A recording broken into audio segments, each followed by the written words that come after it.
एक गांव में धर्मदास नामक एक व्यक्ति रहता था। बातें तो बड़ी ही अच्छी अच्छी करता था, पर था एकदम कंजूस। कंजूस भी ऐसा वैसा नहीं, बिल्कुल मक्खी चूस। चाय की बात तो छोड़ो, वह किसी को पानी तक के लिए नहीं पूछता था। साधु संतों और भिखारियों को देखकर तो उसके प्राण ही सूख जाते थे कि कहीं कोई कुछ मांग न बैठे। एक दिन उसके दरवाजे पर एक महात्मा आए और धर्मदास से सिर्फ एक रोटी मांगी। पहले तो धर्मदास ने महात्मा को कुछ भी देने से मना कर दिया, लेकिन जब महात्मा वहीं खड़े रहे तो वो उन्हें आधी रोटी देने के लिए ले आया। आधी रोटी देखकर महात्मा ने कहा कि अब तो मैं आधी रोटी नहीं, पेट भरकर खाना खाऊंगा। इस पर धर्मदास ने कहा कि अब वह कुछ नहीं देगा। महात्मा रात भर चुपचाप भूखा प्यासा धर्मदास के दरवाजे पर खड़ा रहा। सुबह जब धर्मदास ने महात्मा को अपने दरवाजे पर खड़ा देखा तो सोचा कि अगर मैंने इसे भर पेट खाना नहीं खिलाया और ये भूख प्यास से यहीं पर मर गया तो मेरी बदनामी होगी, बिना कारण साधु की हत्या का दोष लगेगा। धर्मदास ने महात्मा से कहा कि बाबा तुम भी क्या याद करोगे, आओ पेट भरकर खाना खा लो। महात्मा भी कोई ऐसा वैसा नहीं था। धर्मदास की बात सुनकर महात्मा ने कहा कि अब मुझे खाना नहीं खाना, मुझे तो एक कुआं खुदवा दो। लो, अब कुआं बीच में कहां से आ गया? धर्मदास ने साधु महाराज से कहा। धर्मदास ने कुआं खुदवाने से साफ मना कर दिया। साधु महाराज फिर रात भर चुपचाप भूखा प्यासा धर्मदास के दरवाजे पर खड़ा रहा।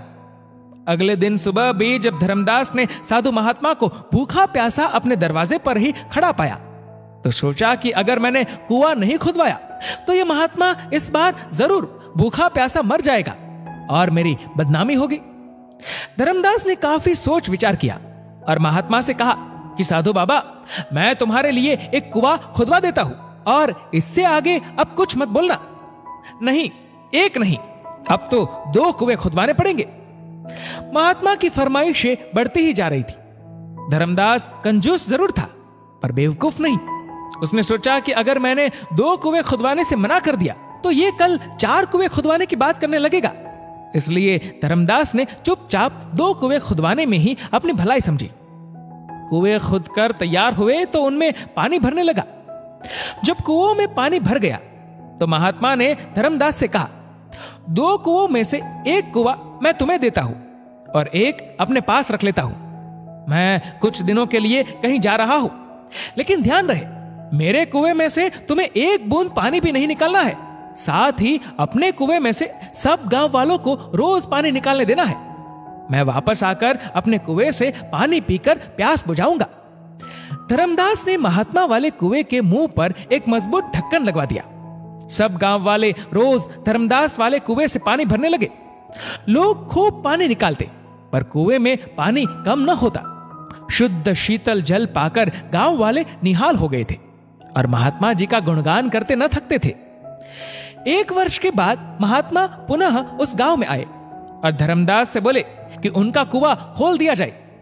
धर्मदास ने कुएं का ढक्कन हटवा दिया। लोग ये देखकर हैरान रह गए कि कुएं में एक बूंद भी पानी नहीं था। महात्मा ने कहा कुएं से कितना भी पानी क्यों न निकाला जाए, वह कभी खत्म नहीं होता, अपितु बढ़ता जाता है। कुएं का पानी न निकालने पर कुआं सूख जाता है। इसका स्पष्ट प्रमाण तुम्हारे सामने है। और यदि किसी कारण से कुएं का पानी न निकालने पर पानी नहीं भी सूखेगा तो वह सड़ अवश्य जाएगा और किसी काम में नहीं आएगा। महात्मा ने आगे कहा कुएं के पानी की तरह ही धन दौलत की भी 3 गतियां होती है, उपयोग, नाश अथवा दुरुपयोग। धन दौलत का जितना इस्तेमाल करोगे वह उतना ही बढ़ता जाएगा। धन दौलत का इस्तेमाल न करने पर कुएं के पानी की तरह वह धन दौलत निरर्थक पड़ा रहेगा। उसका उपयोग संभव नहीं रहेगा या अन्य कोई उसका दुरुपयोग कर सकता है। अतः अर्जित धन दौलत का समय रहते सदुपयोग करना अनिवार्य है। ज्ञान की भी यही स्थिति होती है। धन दौलत से दूसरों की सहायता करने की तरह ही ज्ञान भी बांटते चलो। हमारा समाज जितना अधिक ज्ञानवान, शिक्षित व सुसंस्कृत होगा उतनी ही देश में सुख, शांति और समृद्धि आएगी। ज्ञान बांटने वाले अथवा शिक्षा का प्रचार प्रसार करने वाले का भी कुएं के जल की तरह ही कुछ नहीं घटता, अपितु बढ़ता ही है। हम बदलेंगे, युग बदलेगा। दोस्तों, इस वीडियो को लेकर आपकी क्या राय है नीचे कमेंट करके जरूर बताएगा। और अगर आपको वीडियो अच्छा लगा हो तो इस वीडियो को लाइक करेगा, शेयर करेगा ज्यादा से ज्यादा लोगों तक। और ऐसे ही और भी इंस्पिरेशनल वीडियोस के लिए सब्सक्राइब करें हमारे यूट्यूब चैनल को और फेसबुक पर फॉलो करें हमारे पेज को। धन्यवाद।